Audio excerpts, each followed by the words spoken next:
ये कहानी लाड़ो चिड़िया की है जो बहुत गरीब थी। लाड़ो का पति मर गया था। लाड़ो अपना और अपने बच्चे टीलू का गुजारा बहुत मुश्किल से करती थी। लाड़ो चिड़िया का बच्चा टीलू जो भी बहुत छोटा था और वो स्कूल भी जाता था। लाड़ो चिड़िया फीस भी बहुत मुश्किल से दे पाती थी। टीलू अपनी मम्मा से कहता, मम्मा मेरे स्कूल की फीस कब देंगी? मीनू टीचर मुझसे रोज फीस मांगती है और मेरी क्लास में बेइज्जती भी करती है सब बच्चों के सामने। मामा मैं इन्हें रोज कहता हूँ मीनू टीचर मेरी मामा जल्दी फीस दे देंगी, अब तो वो मुझे फीस ना देने पर क्लास से निकाल देती हैं। मामा फीस कब देंगी? लाड़ो चिड़िया कहती टीलू से, जल्दी फीस दे दूंगी बेटा, तुम फिक्र ना करो, फिर मीनू टीचर तुम्हें तंग नहीं करेंगी। टीलू कहता, मामा मेरा स्कूल बैग भी फटा हुआ है और मेरे पास कापियां भी नहीं है। तो लाड़ो कहती, टीलू बेटा मैं तुम्हें कुछ देर पहले तो नहीं लेकर दी थी। टीलू कहता, मामा वो कापियां खत्म हो गई, मीनू टीचर होमवर्क ही बहुत देती हैं, इसलिए मुझे नई कापियां और स्कूल बैग भी चाहिए। तो लाड़ो चिड़िया कहती, बेटा मैं तुम्हें फीस और कापियां ले देती हूँ, मेरे पास अभी इतने पैसे नहीं है। टीलू समझदार था, कहता, मामा ठीक है, स्कूल की फीस ऑलरेडी 20 दिन लेट हो चुकी थी। लाड़ो कहती टीलू से, बेटा तुम स्कूल जाओ, मैं आज फीस दे दूंगी। तो टीलू स्कूल चला जाता है। लाड़ो चिड़िया टीलू के जाने के बाद टोनी चिड़िया से मदद मांगती है। टोनी लाड़ो की अच्छी दोस्त थी। लाड़ो टोनी को अपनी सारी बात बताती है, कहती है, टोनी मुझे कुछ उधार पैसे चाहिए, मैं जल्दी कोई काम ढूंढती हूँ, जैसे ही मुझे पैसे मिलेंगे तो मैं वापस कर दूंगी। लाड़ो चिड़िया टोनी से कहती, मुझे कुछ पैसों की मदद कर दो। टोनी कहती, लाड़ो ये लो पैसे, और जब तुम्हारे पास होंगे वापस कर देना, मैं कभी नहीं मांगूंगी, अगर फिर कभी जरूरत पड़े तो मुझसे मांग लेना।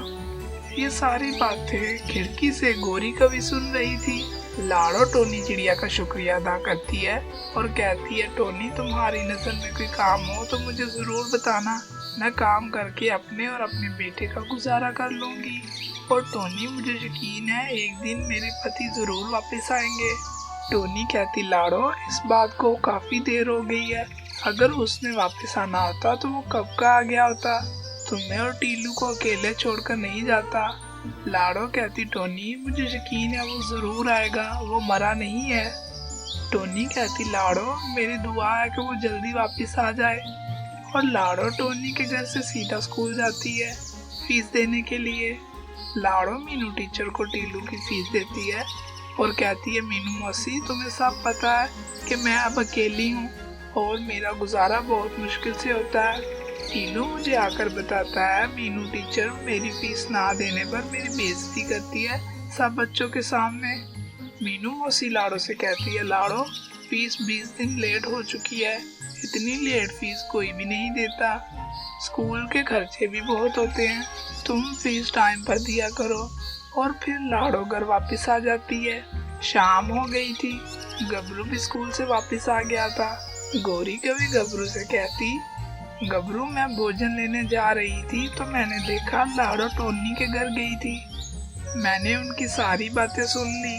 लाड़ो ने टोनी से उधार पैसे लिए हैं, कह रही थी मैं इन पैसों से टीलू की फीस और टीलू के लिए कुछ कापियां लेनी है, और टोनी की बच्ची ने चुपचाप उसे पैसे दे दिए, उसकी जगह मैं होती तो उसे जरूर सबक सिखाती। गबरू कहता, मामा मुझे ये सब क्यों बता रही हो? तो गोरी कहती, जब कल स्कूल में ब्रेक होगी तो तुम उस वक्त टीलू के बैग से कापियां निकाल लेना और घर ले आना, तो फिर मैं देखूंगी लाड़ो कहाँ से कापियां लेती है। गबरू भी चोरी करने में माहिर था। अगले दिन जब स्कूल में ब्रेक होती है, टीलू और सब बच्चे खेल रहे थे, तो गबरू क्लास में जाकर टीलू की कापियां निकाल लेता है और फिर से बाहर खेलने आ जाता है। 2 घंटों बाद स्कूल से छुट्टी हो जाती है, सारे बच्चे अपने अपने घरों में चले जाते हैं। गबरू जाकर कापियां अपनी मामा को दे देता है, कहता है, ये मामा मैंने चोरी कर ली है, पता भी नहीं चला किसी को। गोरी कहती, वाह गबरू तुमने तो बहुत अच्छा काम किया। तो गबरू कहता, मामा मैं बेटा किसका हूँ? गोरी कहती मेरा बेटा बिल्कुल मेरे पे गया है। टीलू जब होमवर्क करने लगता है तो बैग में कापियां ही नहीं थी। टीलू कहता मामा मेरी कापियां बैग में नहीं है, मैंने बैग में ही रखी थी।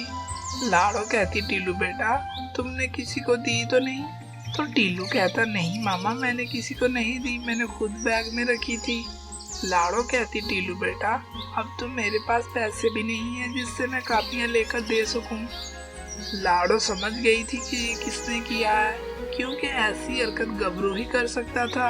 गबरू ने ऐसे पहले भी बहुत दफा किया था।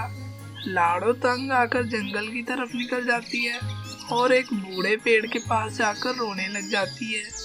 तो वो पेड़ बोलता है चिड़िया क्या हुआ? लाड़ो डर जाती है, ये कौन है? जब वो पीछे देखती है तो वो पेड़ था। लाड़ो कहती पेड़ जी आप बोल भी सकते हो? तो वो कहता हाँ मैं बोल सकता हूँ, तुम क्यों रो रही थी?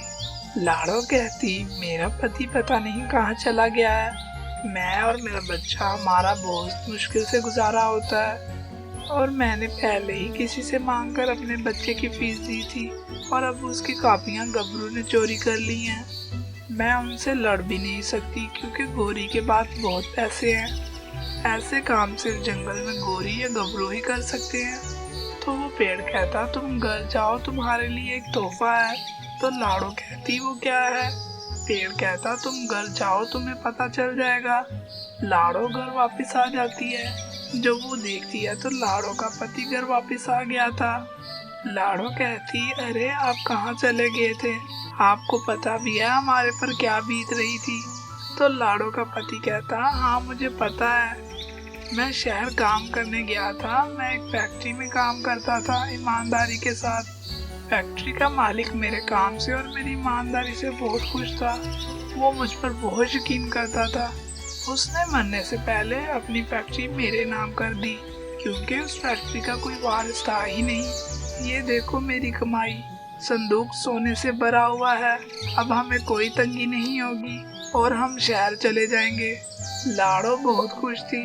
लाड़ो सबसे पहले टोनी के घर जाती है और उससे उसके पैसे वापस करती है और कहती है टोनी मेरा पति वापस आ गया है, वो शहर काम करता था अब वो वापस आ गया है और वो कह रहे थे हम शहर शिफ्ट हो जाएंगे, हम कल ही इस जंगल से चले जाएंगे, तुम जरूर हमसे मिलने के लिए आना, मैं तुम्हें चिट्ठी जरूर लिखूंगी। तो दोस्तों इस कहानी से हमें सीख मिलती है किसी को उसके बुरे वक्त में जलील नहीं करना चाहिए और हो सके तो उसकी मदद करनी चाहिए। ऐसे ही मजे मजे की कहानियाँ देखने के लिए हमारे चैनल को सब्सक्राइब करें और वीडियो को लाइक और अपने दोस्तों के साथ शेयर करें।